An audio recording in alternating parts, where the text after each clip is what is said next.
You really think you belong here? My dad laughed, swirling his wine. My sister leaned in and whispered, just loud enough for the table to hear, "She smells like pig manure." I said nothing. I simply folded my napkin, placed it on my lap, and smiled. They had no idea. 5 years ago, I left the city in disgrace, the weird farm girl who dropped out of college to raise pigs. My name was erased from family holidays, scrubbed from Christmas cards. But tonight, they'd waited over a month for this reservation. They had no clue that the rustic fine dining experience they were bragging about on Instagram was mine. Then the restaurant manager approached, his voice calm but clear. "Welcome back, Miss Hannah. Your usual table is ready." Dad choked on his wine. That was the exact moment everything changed. And I'd waited 5 years for it. I wasn't always the girl who made my father choke on his wine. Once, I was just Hannah Clark, the middle daughter, the odd one out, the one who smelled like the wrong kind of ambition. Growing up in suburban Connecticut meant pressed uniforms, tennis camp, and dinner conversations about SAT scores and Ivy League pipelines. My older sister Lillian was everything my parents hoped for: straight, a student, Yale, bound, fluent in French by sophomore year. My younger brother was still being groomed for finance. And me? I liked pigs. Not as a joke, not in a kids love animals kind of way. I was obsessed. By 12, I knew more about rotational grazing and ethical breeding than most adults. While my siblings joined debate clubs, I volunteered at a small local farm. I spent my weekends mucking stalls, bottle feeding runt piglets, and learning to tell the difference between acorns and barley in feed blends. My mother once said I smelled uncivilized. At 14, I announced I wanted to raise heritage breed pigs and build a business from it. Something clean, sustainable, honest. My dad didn't even look up from his Wall Street Journal. He just said, "That's not a real future. That's dirt in disguise." Lillian laughed. "What are you going to call it? Pig Princess Inc.?" I went quiet. But inside, I was already planning. I went to college like they asked. A semester and a half later, I dropped out. The day I told them, my father slammed his fist on the dining table. "You're throwing away a legacy for manure?" And my mother, always the colder one, stood up mid-sentence and left the room. From that moment on, I was erased. No more invitations, no birthday calls, not even a text when my grandmother passed. But I wasn't surprised. In the Clark family, love had always been conditional, and I had broken the conditions. I took what little savings I had and leased 5 acres in rural Vermont. It wasn't glamorous. I lived in a trailer. My boots were second-hand. The pigs were my only family. But for the first time in my life, I felt like I was doing something real. And even though I worked 16-hour days in freezing mud, even though I cried some nights because the silence felt bottomless, even though I sold bacon at farmers markets for pennies, I never once wished I'd stayed. Because deep down, I believed something they never did. That honesty, labor, and purpose could build something beautiful, even if it started with mud. The early years were brutal. I started with 7 pigs, all rescues from a defunct operation that had abandoned them in the middle of winter.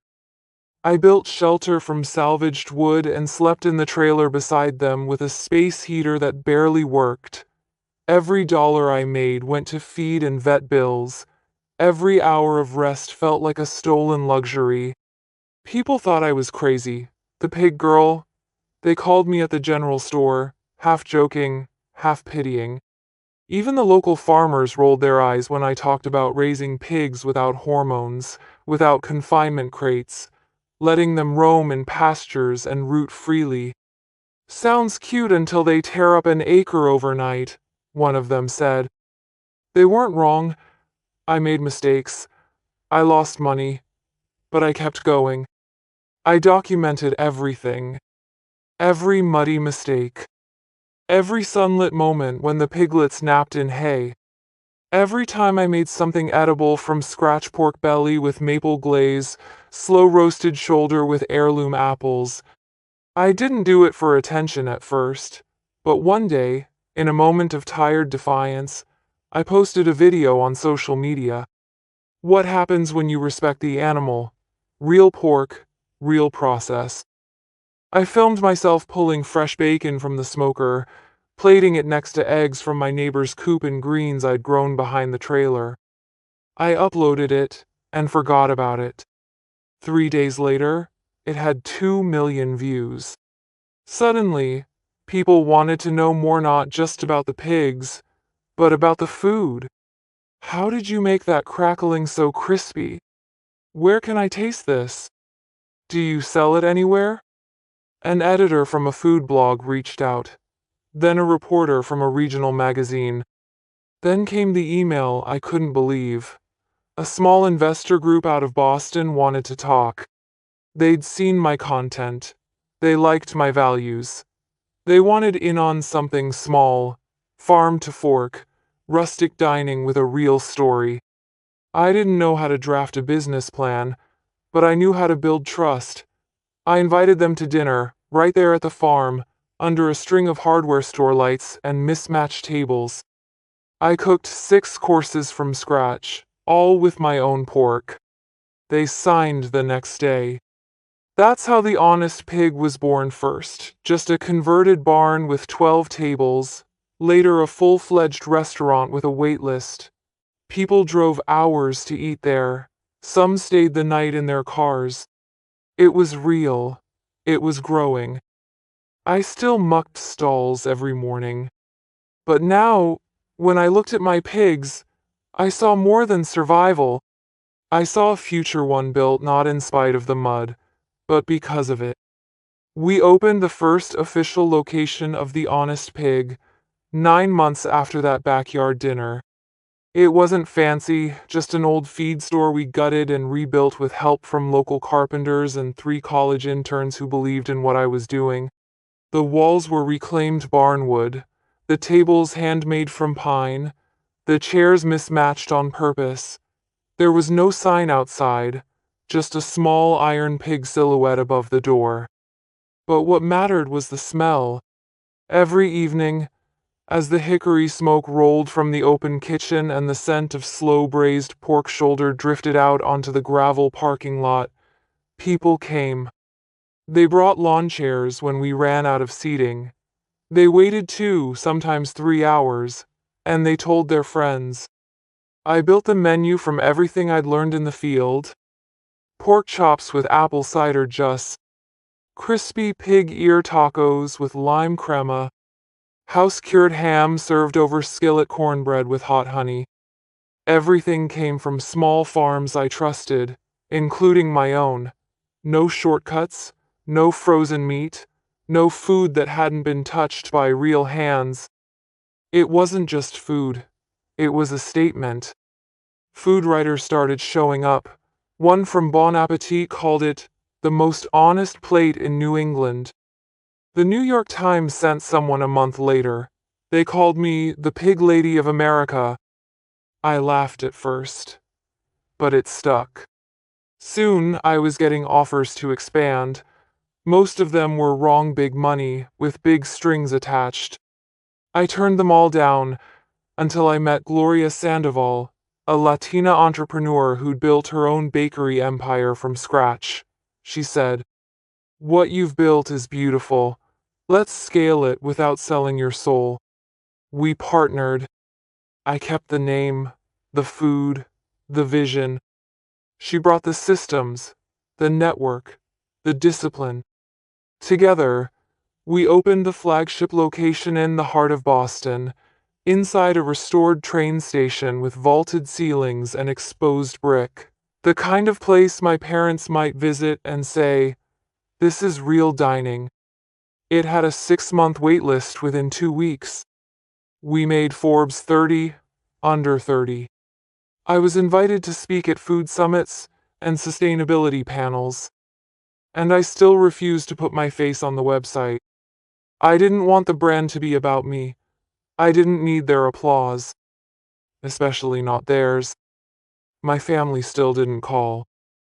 They probably assumed I was running some roadside meat shack. They had no idea their friends were posting selfies inside my restaurant. And when I got the email from my sister, "Dinner reservation confirmed.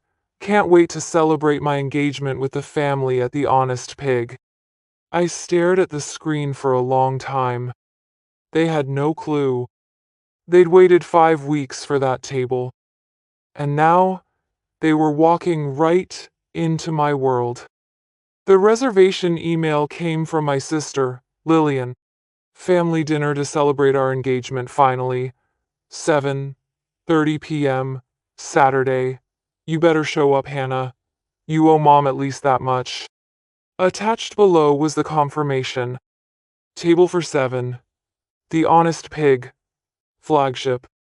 I reread it 3 times. They had no idea. They had waited 5 weeks for that table. Our flagship location was booked out nearly 2 months in advance for weekends. Lillian must have pulled every string she had to secure that spot. Or maybe she knew someone. Or maybe she just begged. But one thing was clear. They didn't know who owned the place. My name was nowhere public. I'd insisted on that from day one. No press releases with my photo, no features that mentioned my hometown or my family. I had built the Honest Pig to speak for itself. Now, it was about to speak to them. Part of me considered calling the manager and canceling the reservation. I could claim a double booking or kitchen renovation. But something held me back. Not revenge. Not even pride. Just readiness. I wasn't that girl anymore, the one who ran from their judgment, who cried quietly when they forgot her birthday, who pretended she didn't care when she was left off the family Christmas card. I had built something real, something loved, something good. If they were going to see me again, it wouldn't be at some awkward backyard reunion or polite brunch. It would be here, in my house, on my terms. Surrounded by everything they told me would never amount to anything. I replied to Lillian's email 2 hours later. "Confirmed. I'll be there." I arrived 10 minutes early. Not through the staff entrance like I usually did. Not in my kitchen boots or with flour on my sleeve. I wore a clean denim dress, leather boots still dusty from the farm, and a faded corduroy jacket my pigs had once chewed a corner of. I didn't bother covering the scent of hay and smoke that clung to me. I wasn't here to pretend. The hostess smiled when she saw me. "Miss Hannah," she said quietly, with a knowing nod. "Let them seat me last," I whispered. "Just like any other guest." She understood. From the hallway, I could already hear the voices. My mother's clipped tone, my father's low hum as he read the wine list out loud like it was scripture. Lillian's high-pitched laugh bounced off the brick walls. I lingered near the sidebar, unseen, until the hostess gave me the cue. Then, I walked in. The table fell quiet for half a second, just long enough for all eyes to land on me. Then my father chuckled. "You really think you belong here?" he said, shaking his head. I forced a smile. "Good evening, everyone." Lillian leaned toward my mother and said with an audible whisper, "She smells like pig manure." I didn't react. I pulled out the only empty chair and sat down. My boots made a soft thud against the hardwood. My hands were clean, but not manicured. My hair was brushed, but still held a slight frizz from the barn air. I looked exactly like myself. You could have dressed up a little, my mother murmured behind her champagne flute. This is my version of formal, I said, pouring myself water. I hope you can at least afford dinner, my father added with a grin. This place isn't cheap. I nodded politely. No one asked how I'd been. No one said, "Nice to see you." To them, I was still the girl who threw her future into a pigsty. And yet, they had waited 5 weeks to sit at this table. 5 weeks to dine in a place I had built. They just didn't know it yet. Not yet. The appetizers had just been cleared when it happened. We'd gotten through a shared plate of pork rillette own recipe and maple glazed bacon flatbread. They had no idea they were critiquing my creations. My mother pushed aside the pickled onions. Lillian scraped off the crackling. My father asked if the bacon was too thick for modern plating. I let them. Then, Marcus appeared. He was our general manager, polished, calm, and sharp as a carving knife. He approached our table with his signature grace, holding a leather folder in one hand. "Excuse me," he said, voice warm but composed. "Is there a Miss Hannah Clark at this table?" My father frowned. "Why?" he asked, immediately defensive. "Is there a problem?" Marcus turned to me, ignoring the question. Then he smiled. "Welcome back, Miss Hannah. Your usual table is ready in the side dining room. Would you like me to bring over the investor's wine list now or after your walkthrough?" Silence. Lillian blinked first. My mother's hand froze midair. My father choked on his wine. Literally. He coughed twice, then dabbed at his lips with his napkin, eyes wide. I'm sorry, what?" he asked. Marcus turned to the rest of them, still professional. "Miss Clark prefers to dine privately when she visits the flagship. The back room was held for her. Shall I move this party there?" "No," I said gently, setting down my water. "This table is perfect." My family stared at me like I'd grown tusks. "You work here?" Lillian asked, squinting. "Are you managing or something?" I smiled. "Not quite." "You know the staff?" my mother asked, her voice cracking with confusion. "I trained most of them." My father leaned forward. "Are you saying you're what, assistant manager? Sous chef?" I folded my hands. "No, Dad. I'm saying I own this restaurant. The Honest Pig is mine. I founded it. I run it. I designed the menu you're eating. Every course, every ingredient. It all came from me." No one breathed. "I thought this was some new trendy farm-to-table thing," Lillian muttered. "You can't be serious." "She's joking," my father said, almost hopeful. Marcus cleared his throat politely. "Actually, sir, Miss Clark is not only the owner, but the executive chef and founder of our entire restaurant group. This flagship is the heart of our brand." "The brand?" my mother repeated. I turned to her. "We have 7 locations now. Boston, Portland, Chicago, Denver. I opened them using pork raised from my farm, the one you called a patch of mud and dreams."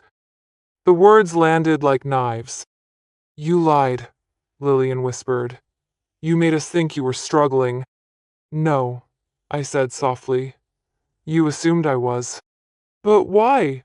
my mother asked, blinking fast. "Why wouldn't you tell us?"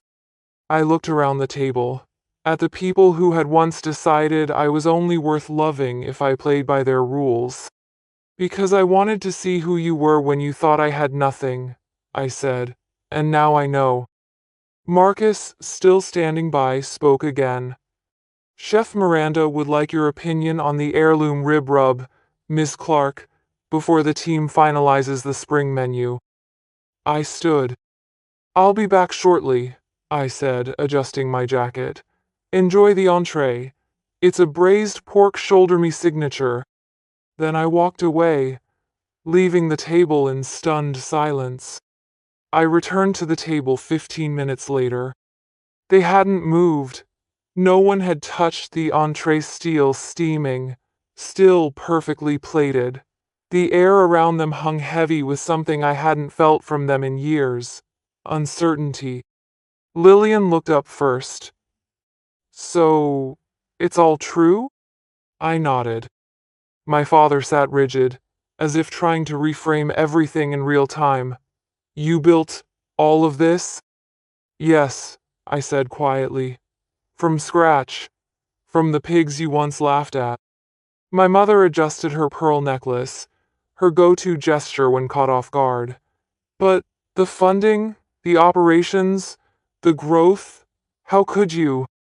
I worked 3 jobs the first year, I cut in. Slept in a trailer with blisters on my hands. Cooked on a single burner for farmers in the rain. I saved. I borrowed. I pitched. And I made every dollar count. Lillian leaned back. You could have called. You didn't have to cut us off. I raised an eyebrow. You cut me off the day I said I wanted to raise pigs. You called it shameful. You told people I was going through something. You said I'd come crawling back. We were worried, my mother said, but it sounded more like a defense than an apology. You were embarrassed, I corrected. You thought I'd chosen something unworthy, but you were wrong. I didn't choose pig farming instead of success. I chose it instead of your version of success. No one spoke. Funny, I added, how you all waited 5 weeks to eat at a place you didn't even know I owned. The same place you now say smells like manure. Lillian flushed. That was look, I didn't mean. You did, I said gently. And it's fine, because it reminded me who I used to be to you, and who I'll never be again. My father cleared his throat, trying to retake control. What matters now is this achievement. Hannah, you've done something remarkable, and I think we all want to acknowledge that. I don't need acknowledgement, I replied.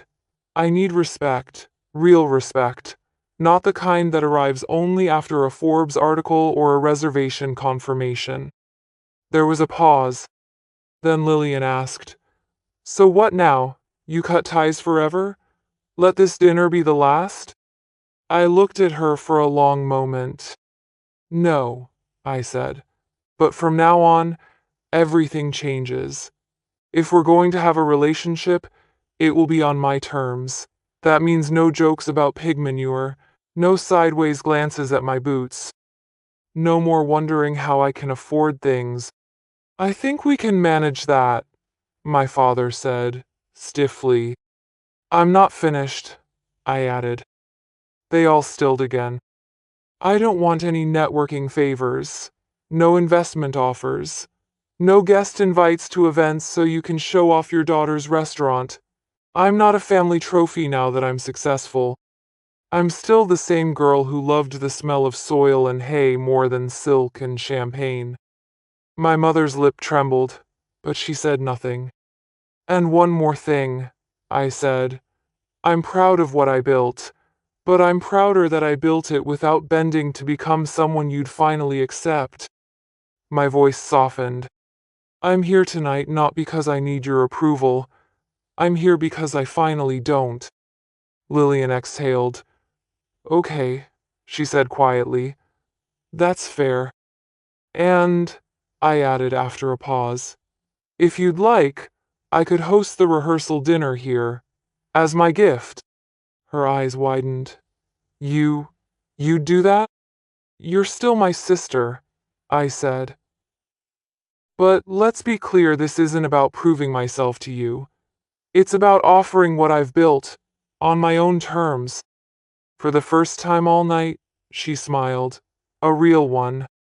Across the table, my mother's eyes glistened. My father looked down, almost ashamed. Maybe for the first time in his life. I'd like that, Lillian said softly. And I'd like to know more. About what you do. About how you got here. You'll have to come early, I smirked. I'll show you how to feed the pigs. She laughed.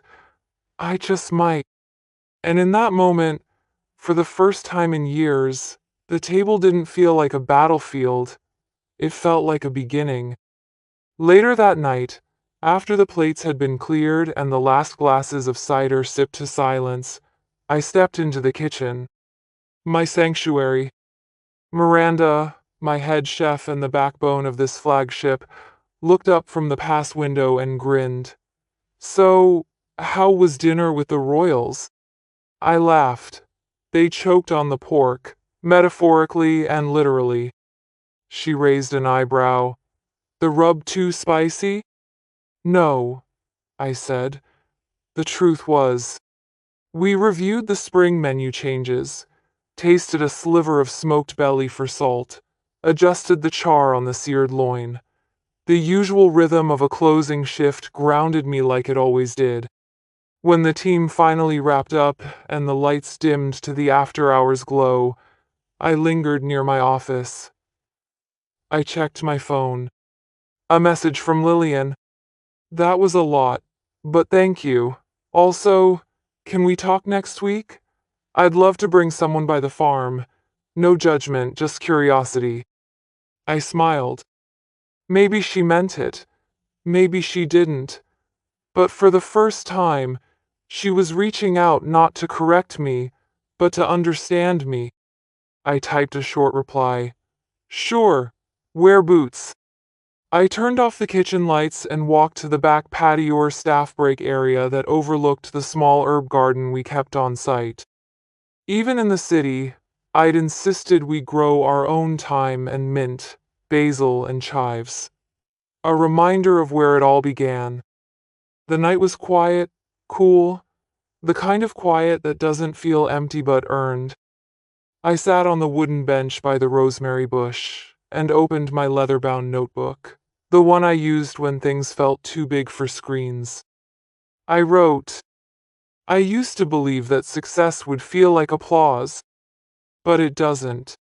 It feels like stillness, like peace, like not flinching when someone questions your path, because you no longer need to defend it. It feels like mud on your boots in a room full of crystal, and not caring. It feels like walking into a restaurant and knowing every scent, every story, every soul behind the dishes, because you built it.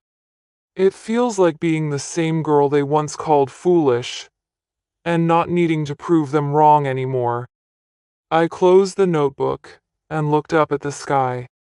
The stars were dimmer here than on the farm, but they were still there, constant, like truth, like roots. And I knew, finally, I had come full circle, not because they saw me now, but because I no longer needed them to.